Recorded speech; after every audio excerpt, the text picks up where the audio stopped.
Olá, tudo bem? Estou de volta aqui para trazer mais um vídeo com o ensino da Palavra de Deus no Evangelho de Lucas para você. Parei alguns dias, porque eu tive que fazer uma cirurgia e agora que eu estou me recuperando, mas já estou de volta aqui. Nós vamos continuar hoje no capítulo 3, dos versículos 1 a 14, que conta especificamente partes importantes da história de João Batista, o precursor de Jesus. E eu quero estar lendo com você e peço que tu escute com atenção, porque logo depois da leitura nós vamos tirar aqueles aspectos mais importantes que trazem ensinos para a nossa vida, nesse evangelho tão especial que o evangelista e historiador Lucas nos escreveu, inspirado por Deus, de onde a gente tira, como eu acabei de dizer, ensinamentos preciosos para a nossa vida. Então, peço a você que aguarde a leitura desses 14 versículos para nós entendermos o assunto como um todo, e logo a gente já passa aqui para as explicações e aquilo que mais se destaca na vida dele, que certamente é de importância primordial para a nossa vida. Então vamos lá. Lucas, capítulo 3, versículos 1 a 14. Olhem que interessante a história sobre esse homem aqui. No 15º ano do reinado de Tibério César, sendo Pôncio Pilatos governador da Judéia, Herodes, tetrarca da Galiléia, seu irmão Filipe, tetrarca da região da Itureia e Traconites, e Lisânias, tetrarca de Abilene, sendo sumo sacerdotes Anás e Caifás, veio a palavra de Deus a João, filho de Zacarias, no deserto. Ele percorreu toda a circunvizinhança do Jordão, pregando batismo de arrependimento para a remissão de pecados, conforme está escrito no livro das palavras do profeta Isaías. Vós, do que clama no deserto, preparai o caminho do Senhor. Endireitai as suas veredas. Todo vale será aterrado, e nivelados todos os montes e outeiros, os caminhos tortuosos serão retificados, e os escabrosos aplanados. E toda a carne verá a salvação de Deus. Dizia ele, pois, às multidões que saíam para serem batizadas: Raça de víboras, quem vos induziu a fugir da ira vindoura? Produzi, pois, frutos dignos de arrependimento, e não comeceis a dizer entre vós mesmos: temos por pai a Abraão, porque eu vos afirmo que destas pedras Deus pode suscitar filhos a Abraão. E também já está posto um machado à raiz das árvores. Toda árvore, pois, que não produz bom fruto, é cortada e lançada ao fogo. Então as multidões o interrogavam, dizendo: que havemos, pois, de fazer? Respondeu-lhes: quem tiver 2 túnicas, reparta com quem não tem, e quem tiver comida, faça o mesmo. Foram também publicanos para serem batizados e perguntaram-lhe: Mestre, que havemos de fazer? Respondeu-lhes: não cobreis mais do que o estipulado. Também soldados lhe perguntaram: e nós que faremos? E ele lhes disse: a ninguém maltrateis, não deis denúncia falsa e contentai-vos com o vosso soldo. Então, até aqui, vamos examinar o que de importante há nesses textos aqui do historiador Lucas para a nossa vida, aquilo que Deus tem para dizer para mim e para você. Vamos lá, então. Em primeiro lugar, observe que Lucas era um excelente historiador, Então ele situava os fatos, onde aconteceu isso, qual época, para mostrar mesmo que o acontecimento era real, Então ele já começa ali no versículo 3, olha, era o 15º ano que Tibério César estava reinando. O procurador da Judéia era Pôncio Pilatos, O rei Herodes estava reinando aqui, o parente dele reinando ali. Então você veja que não são histórias inventadas. Foi um fato real que aconteceu. Lucas é muito preciso nisso. Ele mencionou até quem era sumo sacerdote na época, que eram Anás e Caifás. Mas veja que logo no versículo 2 já acontece uma coisa interessante aqui. Sendo sumos sacerdotes Anás e Caifás, veio a palavra de Deus a João, filho de Zacarias, no deserto. O que isso significa? Significa que a palavra do Senhor, ela vem. Às vezes a gente está olhando para um acontecimento e está pensando que tudo é aquilo que a gente está enxergando, mas não está vendo o que tem por trás.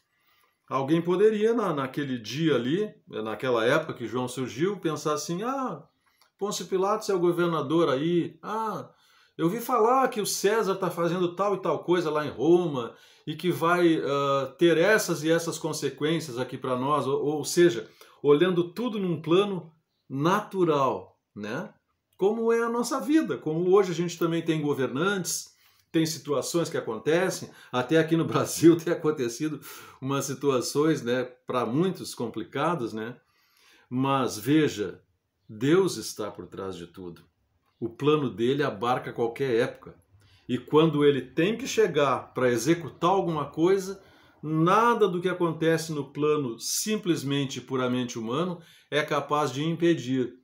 Estavam acontecendo todos os acontecimentos normais com o imperador, com o governador, com os sacerdotes, com a vida das pessoas, mas Deus tinha um outro plano. A palavra dele veio a João para cumprir o plano que ele tinha para a humanidade, que é, na verdade, o mais importante de todos.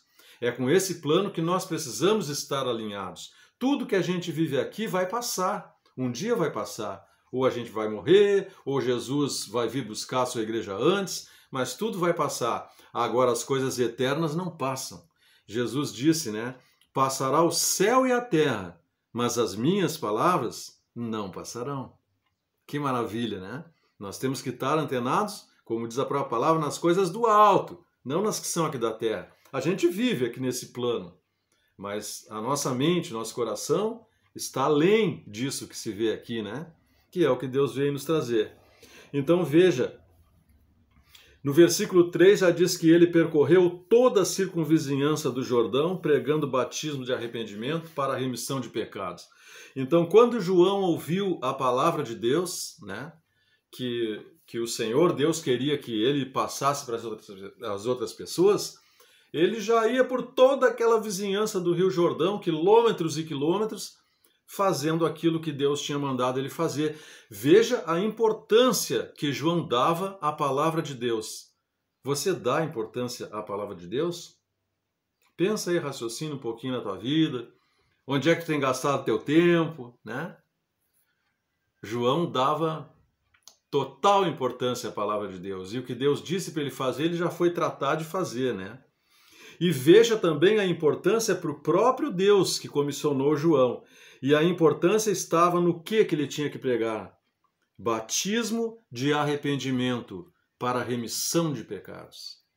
É impossível uma pessoa ter um relacionamento com Deus se ele não se arrepende dos seus pecados, se ele não lamenta pela vida que ele leva, se ele não olha com clareza e vê quem ele é, vê quem são as pessoas ao seu redor. Nós somos pecadores. Nós vivemos num tempo hoje, um tempo mentiroso, em que inúmeros filósofos e pensadores adotam o relativismo, né? Eles vão dizer coisas do tipo, não existe o certo e o errado. O certo e o errado é o certo para cada um, que escolhe o que ele acha que é bom, o que não é. Nós vamos viver um existencialismo, um humanismo. Tudo que acontece com a raça humana é aquilo para qual a gente é capaz de fazer, de vivenciar essas coisas. Não tem esse moralismo. Vamos ver a ética, né, que demonstra o lugar onde vão nascer as nações morais, mas o moralismo já pronto, isso a gente tem que abandonar, e esse blá blá blá, né, que até espero logo a gente já fazer um vídeo, eu entrando nessa questão da ética, entrando nessa área da filosofia, para mostrar a vocês, né, que estão aqui nos escutando, que é tudo blá blá blá, né? Na verdade, todos esses conceitos relativistas, eles se baseiam em suposições, axiologias, não tem nada de verdade, né? Essas pessoas simplesmente querem que a gente abandone aquilo que deu certo até hoje na humanidade, simplesmente porque, não, isso são convenções e tal, e vamos abandonar, e não colocam nada no lugar, né? Fica a coisa pior, e as consequências vão vindo, e a pessoa vai agindo da maneira que ela acha. Mas não é isso que Deus pensa, né? Aquilo que Deus colocou na palavra dele revelada que é erro mesmo. O que ele colocou que é acerto mesmo. As opiniões dos homens, seja o mais estudioso, o mais filósofo, o mais sábio, o mais inquiridor, o mais pesquisador, são apenas pesquisas, são apenas teorias. Por que não dizer pressuposições e axiologias? Não tem valor de verdade algum, né? E as pessoas firmam a sua vida naquilo que não é garantido, o que não tem garantia de verdade e nem de certeza. E passam a ensinar muitas outras pessoas a agir baseado nisso. Mas para com Deus isso não existe. Para com Deus existe o certo e o errado, e nós daremos conta do errado, né? Assim como seremos abençoados em agir corretamente.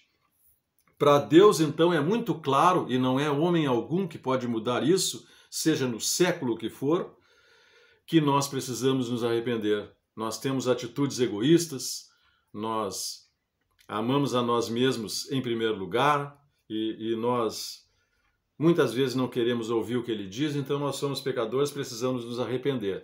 Então, versículo 3, batismo de arrependimento para a remissão de pecados.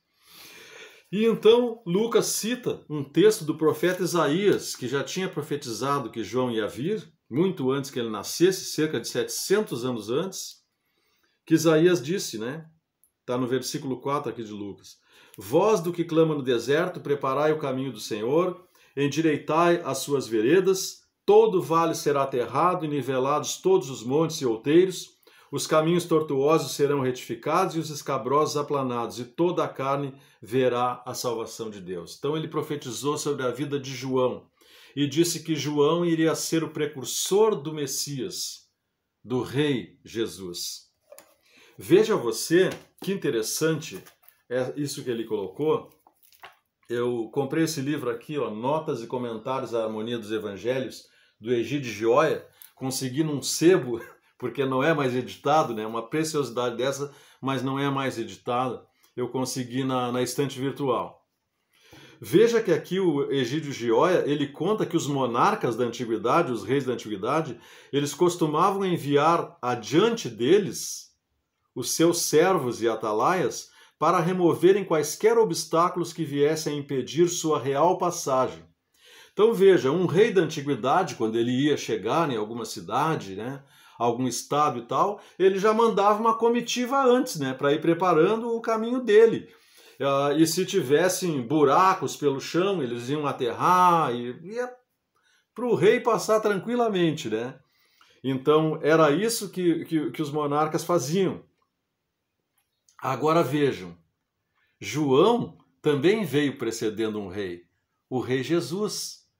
Mas não era no aterramento, não era nas montanhas que ele tinha que mexer. Eram os corações que precisavam estar preparados. O seu coração precisava estar plano, não podia estar muito alto, orgulhoso. Olha que interessante essa comparação. Então aqui o Egídio Gioia, ele diz o seguinte, olha. João Batista, o arauto do Messias, veio também para preparar o caminho moral e espiritual do povo de Israel para a vida do reino messiânico. Esse caminho era preparado no deserto do coração humano, né?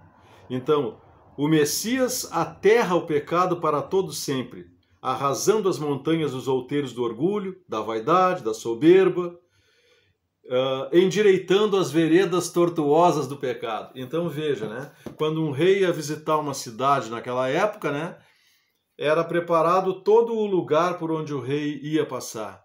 Mas quando o rei Jesus iria passar, João Batista iria preparar o caminho espiritual, o coração arrependido, o coração desejoso de recebê-lo, porque é isso que importa para Deus. Não se há um buraco no chão, se tem uma montanha muito alta, o que interessa é o coração. Arrependimento. Você viu que interessante? Esse homem, João Batista, ele se vestia com vestes tecidas de pelo de camelo, que era de ordinário o modo de vestir dos pobres e dos profetas. Então veja também que Deus ele não está preocupado em ver grandes coisas e riquezas, coisas poderosíssimas. Importa para ele o coração. João se vestia como uma pessoa pobre. João também, ele comia gafanhotos e mel silvestres. Esse gafanhoto que ele comia era uma espécie de locusta, que ainda hoje os orientais comem, esse tipo de gafanhoto. E o mel era o mel da abelha, que estava nas árvores, estava nas rochas. Veja que ele era uma pessoa simples, mas ele agradava o coração do Senhor, porque para Deus o que importa é o que está no teu interior. Correto? Então vamos adiante. Dizia ele às multidões, João, né? Raça de víboras, quem vos induziu a fugir da ira vindoura? Aqui tem um outro detalhe, né? A ira vindoura. Muitos falam sobre o amor de Jesus e às vezes confundem tipo assim, ele me ama de qualquer maneira, então faça o que eu faça, eu vou acabar bem. Não, isso não é verdade. Para tu pensares uma coisa, se tu pensas uma coisa dessa, tu não conhece a Bíblia, tu não conhece a palavra de Deus, né? Nós, por causa do nosso pecado, merecemos a ira, a condenação eterna, a separação total de Deus. A questão é que, no amor que Deus tem, ele enviou Jesus para morrer no nosso lugar e pagar o preço pelos nossos pecados. Então, aquele que o recebe e recebe o seu reino, é perdoado e recebe o amor imerecido de Deus. Mas se a pessoa continua no pecado e o rejeita, não vai se escapar da ira vindoura. Aliás, há pouco tempo, a minha dissertação de mestrado na UFPEL foi a relação entre a justiça e a condenação eterna na obra A Cidade de Deus de Santo Agostinho. E ali, pesquisando bastante, eu deixei bem claro que o ensino de Agostinho, né, claro que o da Bíblia também, mas eu pesquisei em Agostinho, se não houver arrependimento, é inferno.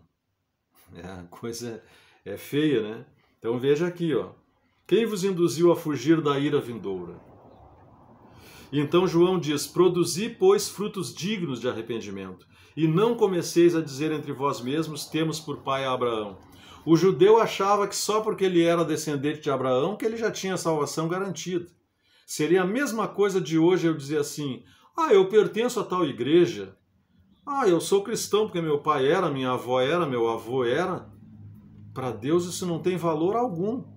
Para Deus tem valor aquilo que eu decido e faço da minha vida, aquilo que eu escolho para a minha vida. Não aquilo que me é imposto, ou porque eu sou de costume, ou porque eu sou da boca para fora. Veja que ele diz, produzi, pois, frutos dignos de arrependimento. Quem se arrepende, muda. A atitude da pessoa não é mais condizente com o que ela fazia de errado. A pessoa que se arrepende olha, semana passada eu era assim. Eu agia de tal e tal e tal forma. Mas aconteceu uma mudança na minha vida, eu comecei a raciocinar e tal, e eu optei por mudar. Então eu não quero mais ser como eu era. Aquele modo de ser meu antigo não me convém mais. Isso é arrependimento, né? Porque João sabia que muita gente diz da boca para fora, né? Nós, seres humanos, somos rápidos em apontar o erro nos outros, aquilo que estão nos fazendo e está nos incomodando.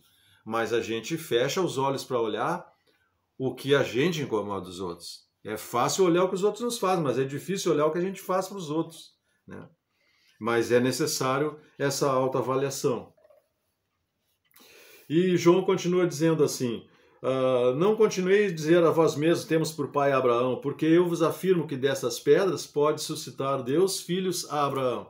Aqui ele usa um trocadilho do hebraico, porque a palavra filhos no hebraico e pedras é uma palavra parecida. Então ele usa um trocadilho para dizer que o Senhor pode transformar uma pessoa que é um coração de pedra, um coração duro, em filho.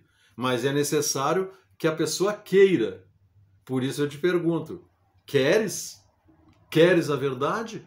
Ou preferes ser iludido pelos filósofos de plantão, pela mídia, pelas mentiras, que a vida da pessoa cada vez se afunda mais num abismo, numa insegurança, numa tristeza, numa desgraça, E a pessoa nem sabe o porquê que ele está caindo naquele buraco, mas está caindo porque acredita em todas aquelas mentiras que lhe são implantadas e ele as toma como verdade, ao invés de ouvir a palavra de Deus, que é a verdade. Essa sim nos abre os olhos para a vida real, para aquilo que realmente acontece. Eu até vou dar um exemplo aqui.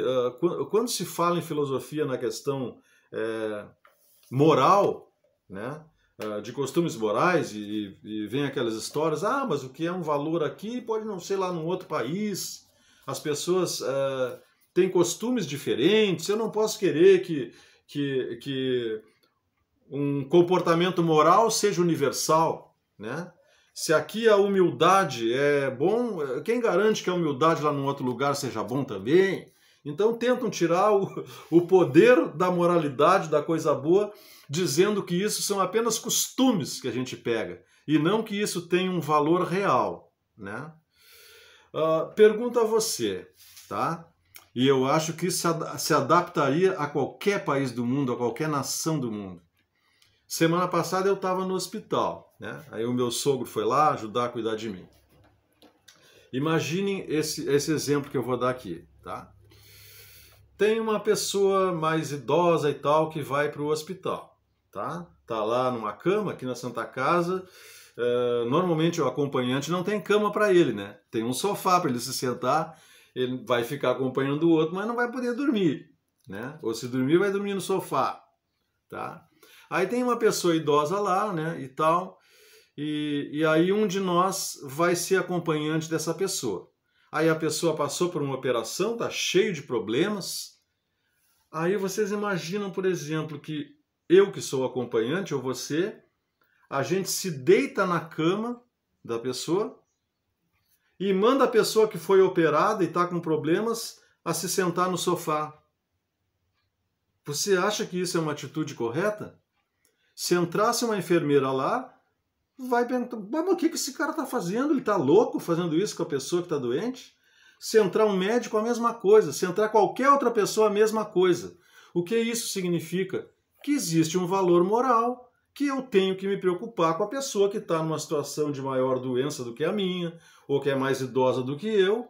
É óbvio que é errado eu ficar dormindo no bem bom e deixar a pessoa que está numa situação complicada mal, né? Não é? Isso não é um valor universal? Ou será que isso não seria a mesma coisa na China, nos Estados Unidos, lá entre os árabes? Alguém iria dizer, não, isso é relativo, isso aí é só aí em São Lourenço. Nas outras partes do mundo não pensam assim. Eu dei esse exemplo para mostrar para você que no fundo, cada ser humano sabe o que é certo fazer e o que não é. Às vezes não querem fazer para se beneficiar, mas no fundo, nós sabemos muito bem o que é certo e o que é errado, né? E podemos ainda mais aclarar a nossa mente lendo aquilo que Deus nos revelou, que Ele mostra muito claramente, sem relativismo algum, né, o que é correto e o que não é. E dentre essas coisas corretas que João está falando aqui, ele usa uns exemplos práticos, né? Porque tem gente aqui que é soldado e pergunta para ele, tá, nós como militares, como soldados, nós vamos fazer o quê? E os cobradores de impostos perguntaram, tá, e nós, o que é correto nós fazermos? E outros ali perguntaram. Então João disse, falou para eles de maneira prática, repartam o que vocês têm. Depois falou para os outros ali, olha, não explorem ninguém, ou seja, sejam honestos. Honestidade, gente. Não explorem ninguém. Depois ele disse, não maltratem ninguém. Falou para os soldados e tal. Ou seja, né? Também falou, não deem falso testemunho de ninguém. Ou seja, falem a verdade. Sejam verdadeiros. Então, João, por intermédio daquilo que Deus mandou ele fazer, que era preparar o caminho para Jesus que iria vir, ele falou de atitudes práticas e atitudes verdadeiras. Ou seja, arrependam-se dos erros de vocês, reconheçam que vocês estão errando e procurem fazer atitudes corretas, né? Então foi isso que ele disse. a ninguém maltrateis, não deis denúncia falsa e contentai-vos com o vosso soldo. Né? Então as pessoas perguntavam.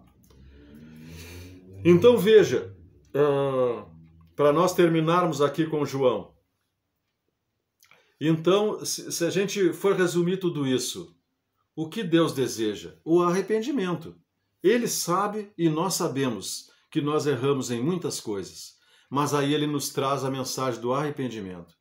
Se nós de bom coração reconhecemos que precisamos nos arrepender, ele nos dá a graça de Jesus, porque ele enviou Jesus. Ele tem o perdão para nos dar e pode transformar a nossa vida, que até então poderia não ter sido útil para ninguém, ele pode transformar numa coisa boa e muito boa, como tem acontecido na vida de muita gente que a gente conhece o testemunho e tal de pessoas que mudaram, né?